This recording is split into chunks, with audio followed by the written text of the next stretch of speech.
Hi friends, मी विठ्ठल जोशी. या व्हिडिओमध्ये आपण 6 डिसेंबर 2020 या दिवसाच्या चालू घडामोडी पाहणार आहोत. सामान्य ज्ञानाचा अभ्यास करण्यासाठी स्क्रीनवर दिसत असलेले विठ्ठल जोशी सरांचे जनरल नॉलेज प्रलाशाचा घटक भाग 1, स्पर्धा परीक्षा इतिहास, स्पर्धा परीक्षा भूगोल ही 3 पुस्तकं तुम्ही विकत घ्या. सर्व स्पर्धा परीक्षांसाठी तुम्हाला याचा फायदा होईल. ही पुस्तकं विकत घ्यायची असतील तर 8806068618 या माझ्या व्हॉट्सअप नंबरवर मेसेज करा किंवा फोन करा. तुम्हाला घरपोच ही पुस्तकं मिळून जातील. पहिला प्रश्न आहे, टाईमचा पहिला किड ऑफ द इयर पुरस्कार कोणाला मिळाला आहे? तर टाईमचा पहिला किड ऑफ द इयर हा पुरस्कार गीतांजली राव यांना मिळालेला आहे. गीतांजली राव ह्या ज्या आहेत ह्या भारतीय अमेरिकी वंशाच्या आहेत आणि त्यांचं म्हणजे 15 वर्षाचंच वय आहे त्यांचं. त्याच्यानंतर यांनी दूषित पेयजल व गांजाचे व्यसन तसेच सायबर खोडसाळपणा यावर तंत्रज्ञानाच्या माध्यमातून उपाय शोधले आहेत आणि त्यामुळेच गीतांजलीला राव यांना पुरस्कार मिळालेला आहे. दुसरा प्रश्न आहे, ग्लोबल टीचर अवॉर्ड कोणाला मिळाला आहे? तर ग्लोबल टीचर अवॉर्ड महाराष्ट्राचे सुपुत्र रणजितसिंह डिसले या शिक्षकांना मिळालेला आहे. म्हणजे या पुरस्काराविषयी माहिती द्यायची झाली तर युनेस्को व लंडन स्थित वार्की फाउंडेशन यांच्या संयुक्त विद्यमाने हा पुरस्कार दिला जातो आणि रणजितसिंह डिसले हे सोलापूर जिल्हा परिषदेमध्ये प्राथमिक शिक्षक आहेत. सोलापूर जिल्ह्यातील माढा तालुक्यातील परितेवाडी या गावातील शाळेमध्ये ते प्राथमिक शिक्षक आहेत आणि लंडनमधील नॅचरल हिस्ट्री म्युझियममध्ये झालेल्या समारंभात सुप्रसिद्ध आंतरराष्ट्रीय अभिनेते स्टीफन फ्राय यांनी या पुरस्काराची घोषणा केलेली आहे. हा पुरस्कार मिळवणारे ते पहिलेच भारतीय आहेत आणि जगातील 140 देशांमधील 12,000हून अधिक शिक्षकांमधून यांची निवड झालेली आहे आणि या पुरस्काराची एकूण रक्कम ही 7 कोटी रुपये आहे. या पुरस्कारालाच म्हणजे हा जो ग्लोबल टीचर पुरस्कार आहे त्यालाच शिक्षण क्षेत्रातील नोबेल पुरस्कारसुद्धा म्हणतात आणि त्यांनी QR कोड विकसित केला त्यामुळे त्यांना हा पुरस्कार मिळालेला आहे. तिसरा प्रश्न आहे, बाटा या कंपनीच्या ग्लोबल CEO पदी कोणत्या भारतीय व्यक्तीची नेमणूक झाली आहे? तर बाटा या कंपनीच्या ग्लोबल CEO पदी संदीप कटारिया या भारतीय व्यक्तीची नेमणूक झालेली आहे. बाटा ही पादत्राणे निर्माण करणारी कंपनी आहे आणि भारतामध्ये सुमारे 90 वर्षांपूर्वी बाटाचा पहिला कारखाना पश्चिम बंगालमधील कोन्नागर येथे सुरू झाला. त्याच्यानंतर तो बाटागंज या ठिकाणी स्थलांतरित झाला.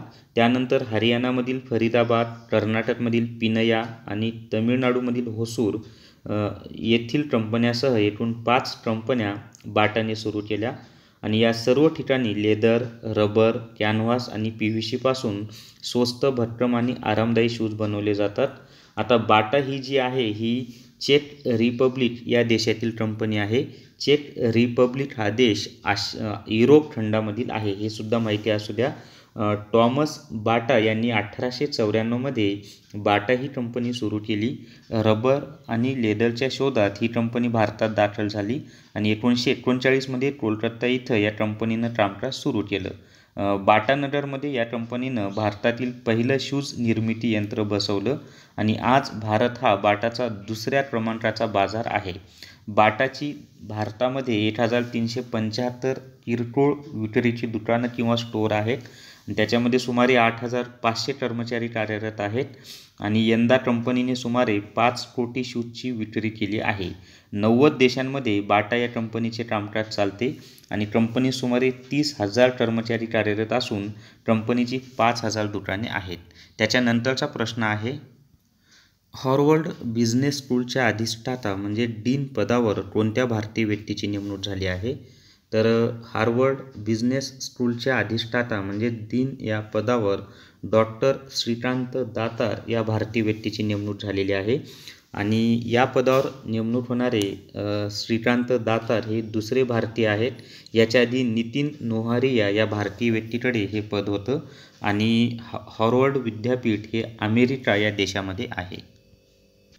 भारताने विकसित केलेल्या अँटी रेडिएशन मिसाईलचे नाव सांगा. तर भारताने विकसित केलेल्या अँटी रेडिएशन मिसाईलचे नाव रुद्रम हे आहे. आता रुद्रम हे जे आहे हे सुखोई 30 या विमानावरून याचं यशस्वी परीक्षण करण्यात आलं. या मिसाईलची निर्मिती DRDOने म्हणजेच संरक्षण संशोधन आणि विकास संस्थेने केलेली आहे. आणि या मिसाईलचे परीक्षण म्हणजे भारताची जी पूर्व सीमा आहे त्या सीमेवर करण्यात आलेलं आहे.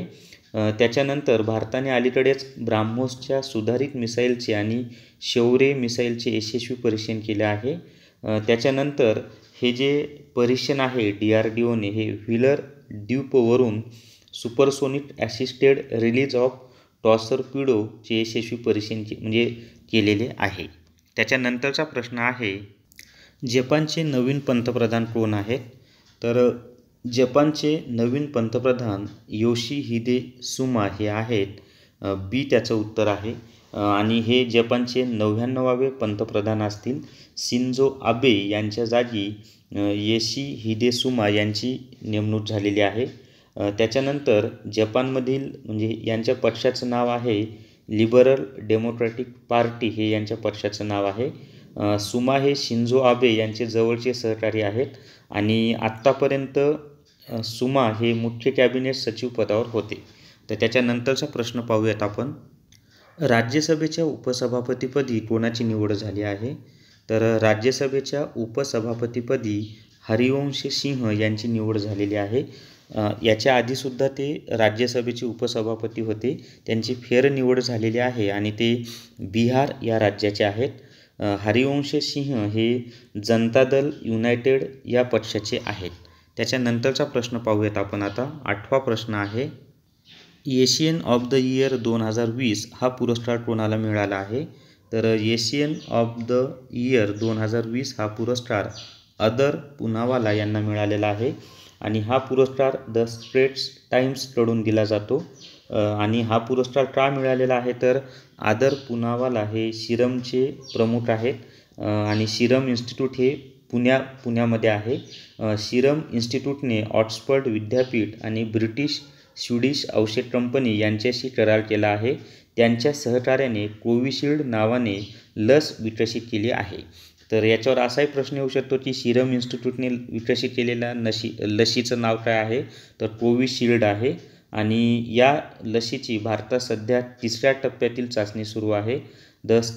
त्याच्यानंतर द स्ट्रेट्स टाइम्सकडून दिल्या जाणाऱ्या एशियन ऑफ द इयर पुरस्कारासाठी अदर पूनावाला यांच्या व्यतिरिक्त चीनी संशोधक झान योनझेन यांचा सुद्धा समावेश आहे.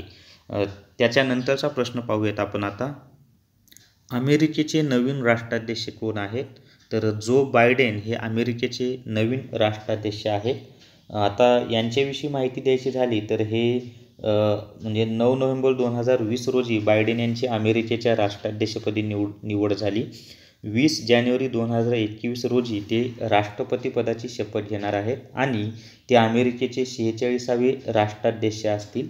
त्यांचा जो राजकीय पक्ष आहे त्याचं नाव आहे डेमोक्रॅटिक हे त्याचं नाव आहे. आणि आता 10वा प्रश्न आहे, कोवॅक्सिन ही लस कोणत्या कंपनीने विकसित केली आहे?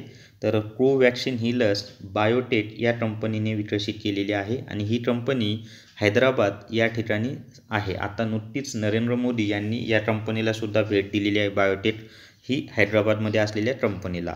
आणि आता शेवटचा 18वा प्रश्न, या प्रश्नाचं उत्तर तुम्ही कमेंट बॉक्समध्ये सांगायचं आहे. महाराष्ट्राच्या महिला व बालकल्याण मंत्री कोण आहेत? आणि पर्याय आहेत यशोमती ठाकूर, विद्या चव्हाण, पंकजा मुंडे यापैकी नाही. याचं उत्तर तुम्ही मला कमेंट बॉक्समध्ये सांगा. तर या व्हिडिओमध्ये आपण 6 डिसेंबर 2020 या दिवसाच्या चालू घडामोडींची माहिती पाहिलेली आहे. हा व्हिडिओ तुमच्या मित्रांसोबत, इतर व्हॉट्सअप ग्रुपवर आणि टेलिग्राम चॅनलवर जास्तीत जास्त शेअर करा आणि विठ्ठल जोशी माझं चॅनल सबस्क्राईब करा. Thank you very much.